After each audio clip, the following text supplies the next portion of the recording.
Katakanlah saya daftar nih, ya saya punya yayasan, kemudian saya lolos, saya sanggup bikin dapur. Tapi setelah saya lolos, ternyata kapasitas fiskal saya, yayasan saya, gitu tidak ya, mampu, hanya sanggup bikin 3 dapur atau 4 dapur lah katakanlah begitu. Artinya kalau 4 dapur masih sisa 6 kuota. 6 kuota dapur. 6 kuota ini mungkin nggak kalau saya jual?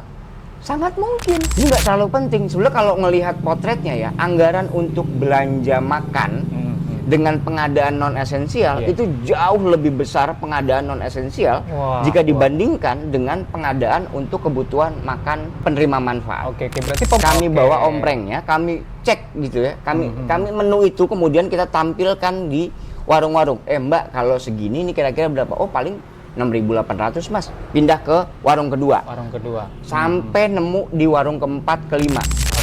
Dalam konteks regulasi, BGN ini bekerja selama 10 bulan tanpa regulasi loh.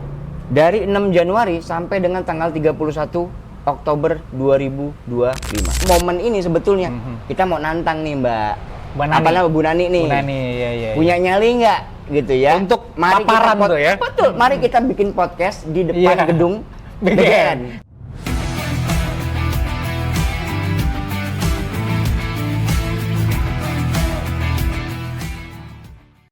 Halo kawan-kawan bengkel PDO.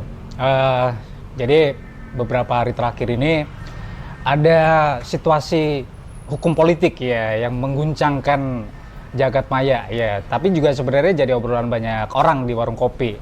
Jadi kemarin ada penangkapan, bahkan sudah jadi tersangka nih ya, kepala BGN yang udah jadi mantan.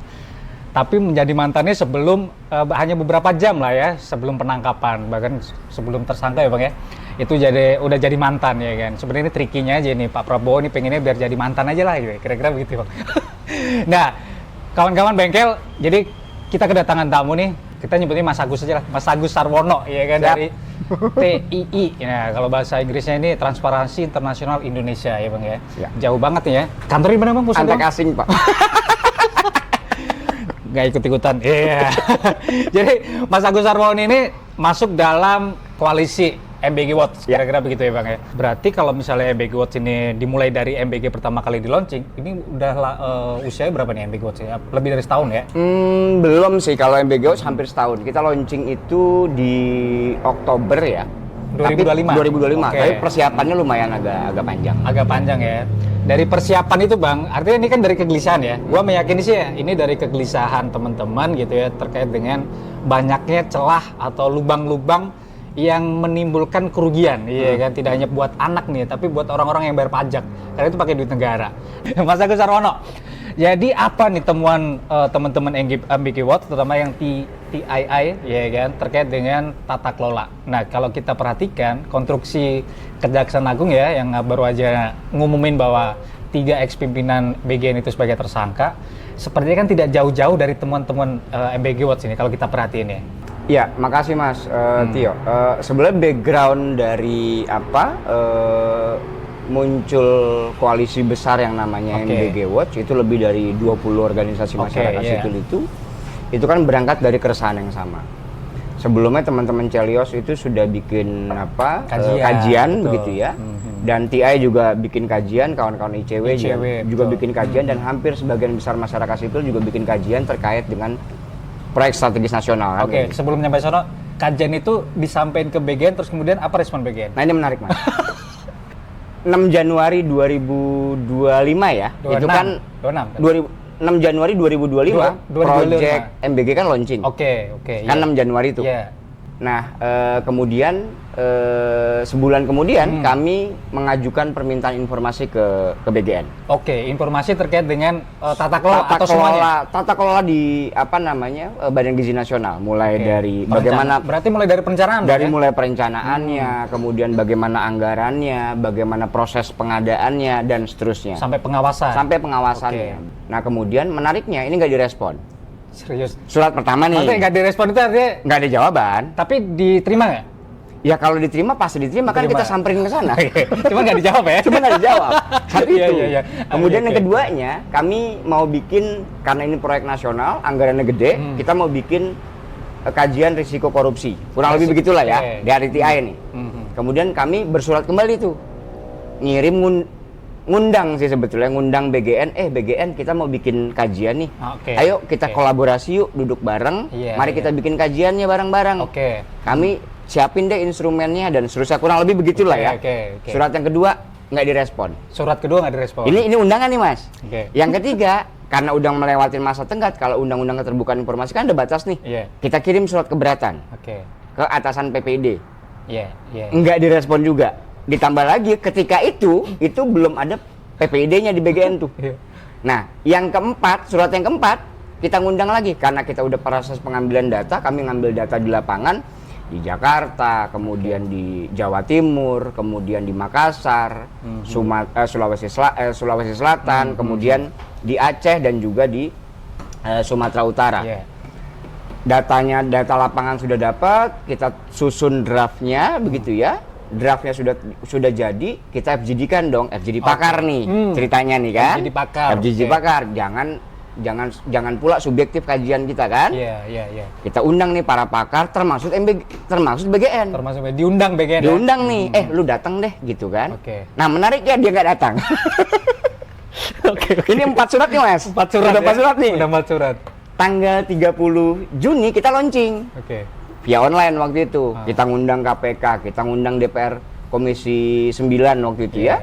Kemudian kita undang ahli kebijakan publik begitu ya. Kita undang juga BGN. Menariknya BGN juga nggak datang. Jadi 5 surat yang udah kita kirim ke BGN. Sebetulnya Mas, kalau mau dikontekstualisasi dengan apa yang terjadi di Badan Gizi Nasional, kita udah ngingetin dari tahun lalu sebetulnya. Masyarakat sipil udah ngingetin, hati-hati, lu tuh lembaga baru yang umurnya tuh belum setahun, lu ngelola duit 71 triliun 2025 loh. Mau ditambah lagi kemudian dibatalkan kan, tetap 71 triliun dia kelola. Kalau lu nggak hati-hati, bahaya ini barang, gitu ya. Udah di warning ya? Udah di warning nih sama teman-teman masyarakat sipil. Tapi kok nampaknya kayak imun ya? Kayak imun, maksudnya dia punya kebal gitu ya? Iya kayak kebal gitu, mentang-mentang jadi kebal atau bebal? Loh. lebih tepatnya bebel gitu. Iya. Jadi makanya kami tuh selalu ngomong ini lembaga memang lembaga negara yang baru yang kemudian bebal. Dan saya menganggap bahwa begini, apa karena memang dekat dengan presiden ya? Sehingga nggak peduli nih input dari manapun juga nggak peduli mereka. Para ahli gizi tuh udah marah-marahnya kayak apa sih? Dokter Tan di Komisi 9 itu udah marah-marah betul, tapi kan tetap nggak didengarkan nih sama Badan Gizi Nasional gitu ya. Jadi kami mau bilang apa yang terjadi di Badan Gizi Nasional kemarin 3 orang ditetapkan tersangka oleh Kejaksaan Agung itu sudah kita prediksi dari tahun lalu sebetulnya. Udah feeling lah ya. Dan valid temuan kami, ada konflik kepentingan. Pertanyaan utamanya kan begini, apakah boleh seorang pejabat publik kemudian mengelola dapur? Kan diakui loh sama Pak Sony Sanjaya itu. Dia punya dapur meskipun yang ngelola adalah anaknya. Jangan lupa konflik kepentingan itu bisa langsung dan tidak langsung. Udah diatur tuh di dalam regulasinya. Undang-Undang Tipikor juga sudah mengatur itu. Nggak boleh ada konflik kepentingan. Kedua, dari aspek kelembagaannya nih. Kok yang duduk di Badan Gizi Nasional nggak ada satupun yang paham gizi ya? Ini dia menarik kan sebetulnya kan. Ini ngurusin gizi atau program yang ngurusin gizi, tapi isinya ya tentara, ya polisi, orang dekatnya presiden. Ini mau jadi apa barang ini sebetulnya? Makanya simpulan kami waktu itu adalah ini program makan bergizi nasional, program makan bergizi gratis ini memang pada akhirnya didesain sedemikian rupa untuk memburu rente. Akhirnya sekarang terafirmasi ya. Meskipun kita belum sampai ke pengadilan sih, tapi setidaknya upaya penegakan hukumnya, law enforcement-nya udah kelihatan mengarah ke sana. Pertanyaan saya nih Mas, kira-kira kalau kita ngomong soal tata kelola, itu sebenarnya yang paling rentan, tata kelola yang paling rentan di BGN itu selain tadi itu, kalau kita ngomong ya pengelola dapurnya jadi kayak seleksi asal-asalan ya. Terus kemudian sampai ke output yang kita lihat beberapa waktu itu viral rame banget ya kan, menu ya kan, apakah itu juga masuk dalam kerangka tata kelola tadi itu? Oh iya Mas, dalam konteks tata kelola ya, sependek pemahaman saya, jadi gini, kalau dalam kerangka kebijakan publik, setiap kali ada satu kegiatan itu kan pasti punya hasil ya. Oke, nah ya ini harus dijelasin nih ke kawan-kawan Gitu ya, bengkel. punya Ya, hasil, ya. punya hasil gitu Betul. ya. Pertanyaan utamanya begini, hasil yang mau dicapai di program makan bergizi gratis itu apa? Oke. Peningkatan gizi pasti itu nomor satu. Kalau melihat dari perpres pendirian badan, perpres yang disahkan di eranya Jokowi, Oke. gitu ya. Iya. Ini saya kencengin nih di sini nih. Karena kan berkali-kali kan Iya. Prabowo bilang yang menandatangani perpres itu Jokowi loh. Iya. Gitu kan gitu. Iya. Jadi seolah-olah buang apa namanya? Oke. Buang muka nih. Iya. Yang tanda tangan perpres bagian itu bukan gue, Iya. tapi Jokowi. Oke. Jangan salahin gue dong, kan gitu kan. Kurang lebih begitu tuh. Kalau mau Iya. kita baca Ya, dengan rangkaiannya kan nggak bercandanya, putus, ya tapi kan? kan Iya. rangkaiannya nggak putus. Perpres itu bunyinya salah satunya ya, seingat saya itu salah satunya untuk mengurangi angka stunting. Oke. Kalau untuk mengurangi angka stunting, maka yang diintervensi adalah 1000 hari setelah melahirkan. Lah kok sekarang proyeknya penerima manfaatnya datanya dari mana? Dari data pokok pendidikan. Iya. Jadi kalau anaknya Mas Tio ini muncul di dalam data pokok pendidikan, itu otomatis Dari pasti penerima akan manfaat. penerima manfaat. Oke. Gitu ya. Jadi saya mau bilang begini. Dalam konteks tata kelola itu perencanaan sampai dengan proses implementasinya itu harusnya terbuka luas. Oke. Ada proses meaningful participation di Yeah, situ. yeah. Warga penerima manfaat juga dilibatkan. Oke. Dalam kacamata program pemerintah yang lain itu kan ada yang namanya musrembang gitu ya. Betul. Pertanyaan utamanya adalah dalam proyek makan bergizi gratis. Mohon maaf nih, saya menyebut proyek begitu ya. Yeah. Karena bukan program. Kalau program itu ada hasil yang kelihatan. Betul. Iya. Tapi kalau proyek jelas cuma nyari uang. Iya. Ya memang jadi kalau saya mau bilang penerima manfaat, sesungguhnya penerima manfaat adalah partai politik yang punya dapur. Betul. Gitu ya. Kelompok-kelompok kekuasaan yang punya dapur. Iya. Orang-orangnya Prabowo yang punya dapur. Iya, Begitu ya. iya. Bahkan lingkup atau lingkaran Badan Gizi Nasional, mereka juga pada punya dapur. Iya. Kan gitu. Betul. Nah, sehingga dalam konteks tata kelola itu seharusnya memang ada transparansi. Iya. Ada akuntabilitas, ada proses partisipasi, ada proses pengelolaan pengaduan di situ. Warga dilibatkan untuk menentukan menu dan seterusnya. Yeah. Tapi faktanya dalam konteks Badan Gizi Nasional itu sangat tertutup informasinya. Oke. Itu kira-kira. Iya. Sebenarnya tergambar sih, maksudnya tercermin dari apa yang dilakukan BGN dalam respon. Nah, itu kan kalau Mas Agus kemarin memperhatikan ya setiap kritik dari masyarakat sipil, diresponnya itu kan dengan cara yang menurut kita nih ya nggak substansial, Ya. gitu kan. Kadang-kadang malah nyerang balik tuh. Ada kan beberapa tuh, apalagi Pak Soni tuh sempet tuh malah menantang balik kayak gitu. Nanti sebenarnya kita juga akan challenge di kepemimpinannya Bu Nani ini, apakah juga akan sama responnya ketika menanggapi kritik? Atau misalnya Mas Agus punya tantangan terbuka nih buat Bu Nani?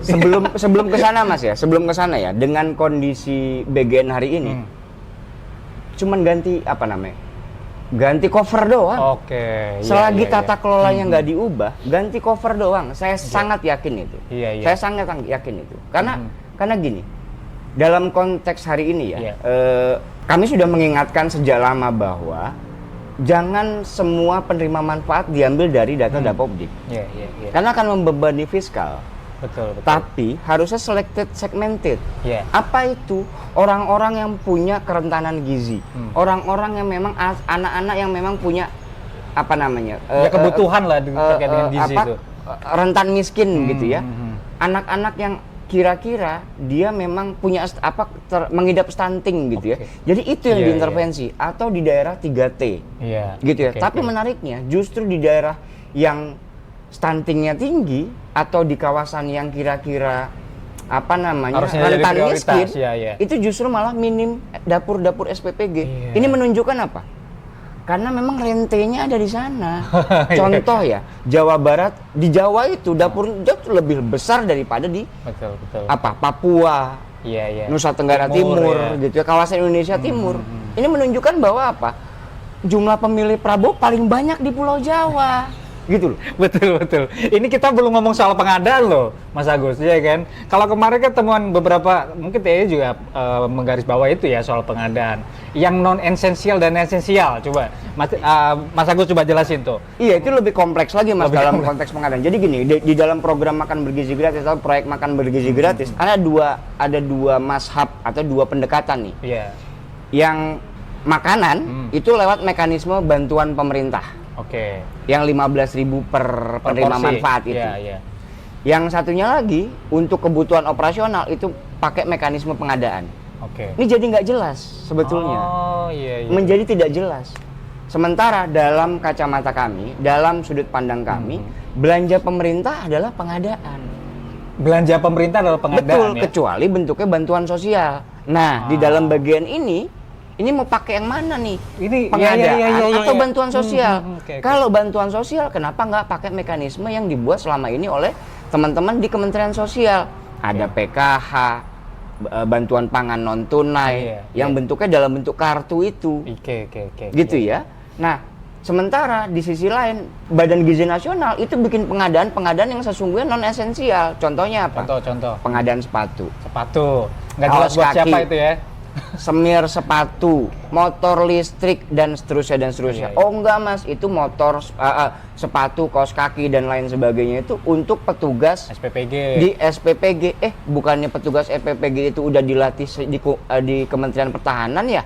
Iya, Dan iya. di Kementerian Yang Pertahanan SPPI itu ya. iya ya. SPPI itu kan, dan Kementerian Pertahanan itu lewat mekanisme swakelola.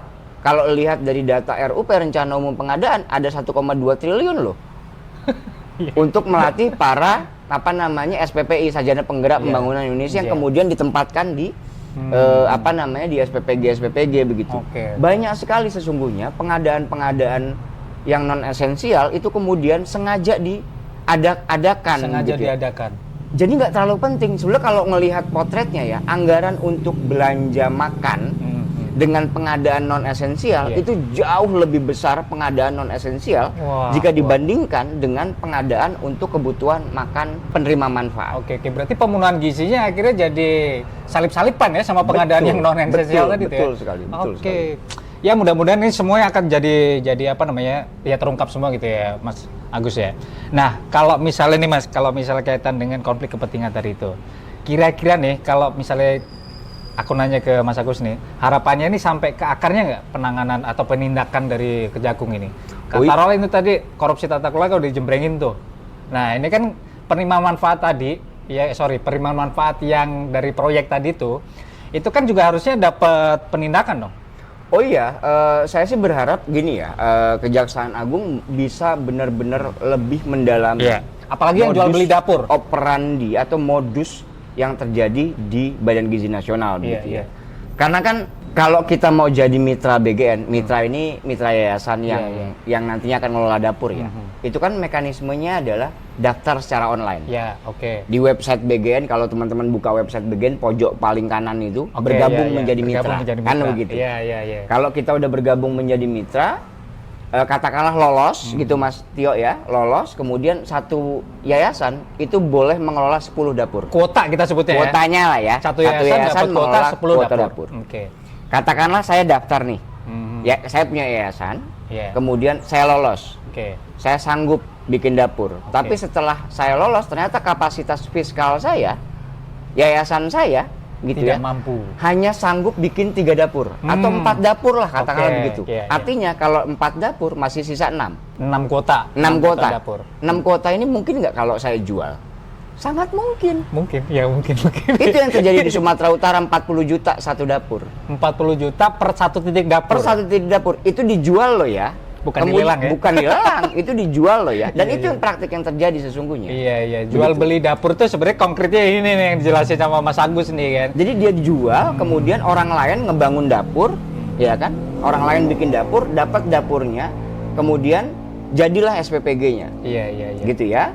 Nah, tiap-tiap SPPG itu kan dibikinin virtual account. SPPG 1, 2 dan seterusnya dibikinlah virtual account. Kemudian dia dengan modalnya dia dulu begitu ya, dia beli barang dan seterusnya, kemudian dia belanja distribusi lah. Katakanlah distribusi. Satu SPPG katakanlah 3.000. Oke. Paket porsi atau porsi atau penuh begitu ya. 2.500 itu kan udah untuk insentif. Oke, dari 15.000 tadi, Betul. 2.500 untuk insentif. Untuk insentif. 2.500-nya lagi digunakan untuk operasional. Iya. Gaji dan seterusnya Iya, dan seterusnya. Sewa lah dan seterusnya dan seterusnya. Iya. Ada 10.000. Masih sisa 10.000. 10.000 gitu ya. Nah, 10.000 ini buat kegiatan operasional, belanja bahan pangan. bahan pangan sampai dengan distribusi makanan gitu ya. Nah, temuan kami Mas, satu ompreng makanan itu hitungan kami itu antara 6.700 sampai dengan 8.700 yang sampai ke mulut siswa.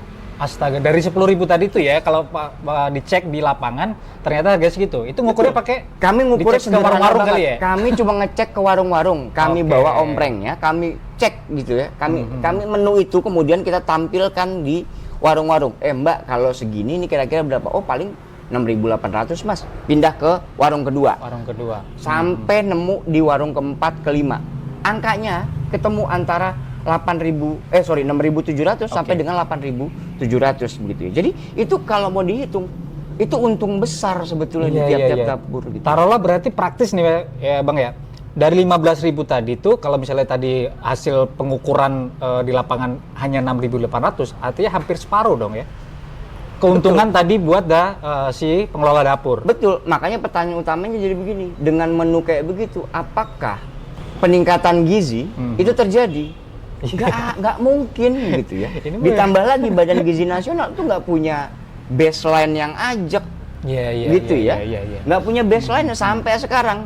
Badan Gizi Nasional belum punya atau setidaknya belum merilis baseline untuk orang-orang penerima manfaat yang dulu katakanlah saya penerima manfaat, katakanlah ya kalau ngomong basisnya berat badan gitu ya. Meskipun saya nggak paham soal gizi, kalau berat badan saya sebelum menerima MBG katakanlah 25, setelah diintervensi setahun, berat badan saya naik atau enggak nih? Yang kayak begitu-begitu tuh nggak ada tuh di Badan Gizi Nasional.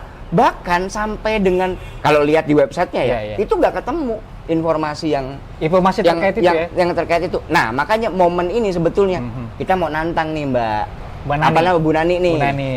Punya nyali nggak gitu ya? Untuk mari paparan kita tuh ya. Betul, mari kita bikin podcast di depan gedung BGN. Kebon Siri. Gitu, di Kebon Siri. Bengkel Pedio. Saya yakin lah Bengkel Pedio ini bisa memfasilitasi. Dan sebenarnya kalau misalnya Bu Nani mau fair ya, artinya kan yang mengkritik MBG ini kan kawan-kawan yang konsisten yang aku lihat ya. Sebenarnya kan MBG Watch oke. Terus kemudian masyarakat sipil yang lain juga banyak yang mengkritik. Kenapa hal-hal yang jadi substansi kritik tadi itu tidak dijawab secara langsung ke para pengkritiknya?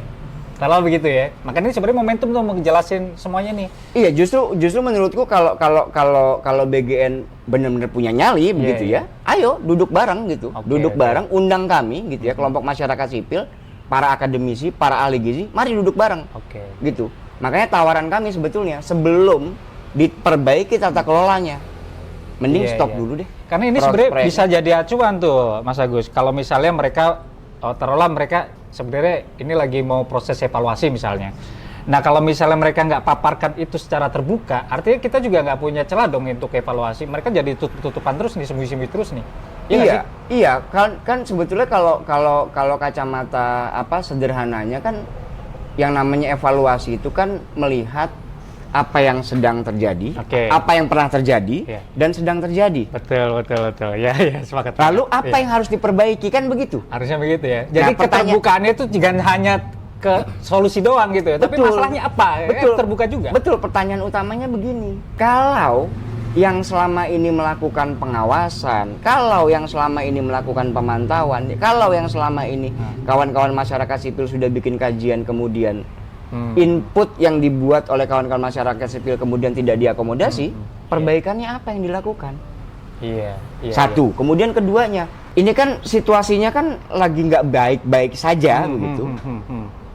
Seharusnya stop dulu programnya, perbaiki dulu dari dalam, perbaikin, tata kelola diperbaiki, baru running lagi. Sepakat. Tapi yang terjadi selama ini, program jalan terus, sembari diperbaiki tata kelolanya. Perbaikan sambil jalan. Kok logikanya kacau. Untung kan sambil lari itu. Logikanya jadi kacau. Kan ya pada akhirnya apa? anggaran negara akan hilang begitu saja, akan sia-sia menguap. begitu saja. Ya inilah yang dimaksud dengan kebocoran tadi di situ. Betul, kan? nggak ada Iya, manfaatnya jadi pada akhirnya. Ingat Iya. nggak kalau tidak salah Dadan pernah bilang begini, satu SPPG itu akan mendapat insentif 6 juta per hari, begitu ya. Ya, Ada pertanyaan tuh dari kawan-kawan wartawan Iya. tuh, lah ini kan kalau bulan puasa menunya menu kering. Iya, iya. Oh iya tetap mereka untung. Wah, mereka akan tetap mendapatkan 6 juta per hari insentif, begitu. iya. Lah, untung banget dong. Bener. Ditambah ada juga kalau nggak operasional, kalau nggak mendistribusikan makanan, gitu ya. Apakah mereka juga akan mendapatkan insentif? Iya, karena dianggap ini kan investasi. Iya. Lah, dalam kacamata anggaran publik, ketika dia memberikan layanan, maka baru mendapatkan insentif. Betul. Lah, kalau dia tidak memberikan layanan kemudian dia mendapatkan insentif, namanya fraud. Iya, betul. Ini kan kajian KPK kemarin yang dirilis itu kan. Betul. Ini gimana ceritanya sih orang-orang kok dapat tetap aja didistribusikan duitnya? Betul. Iya kan? Ya benar. Udah. Jadi aneh tuh sebetulnya. Itu aneh banget, sumpah aneh. Sebenarnya aku mau tanya satu lagi tuh, Mas Agus. Terkait dengan pengawasan tadi itu mungkin kalau aku melihatnya sebagai jurnalis nih ya, ngelihatnya bahwa sejauh ini memang kalau misalnya kita mau mengawasi itu kan bener ada masalah apa, proses evaluasi seperti apa, terus kemudian dibuka kepada publik bahwa ini yang sudah dievaluasi. Nah dari sisi pengawasan kita juga nggak nemu tuh soal pemulihan. Nah, kan mungkin satu tambahan nih, Mas Agus, pertanyaan terakhir tadi itu. Bagaimana sih mekanisme pemulihan yang selama ini dipotret sama kawan-kawan di Ambiguous maupun TI?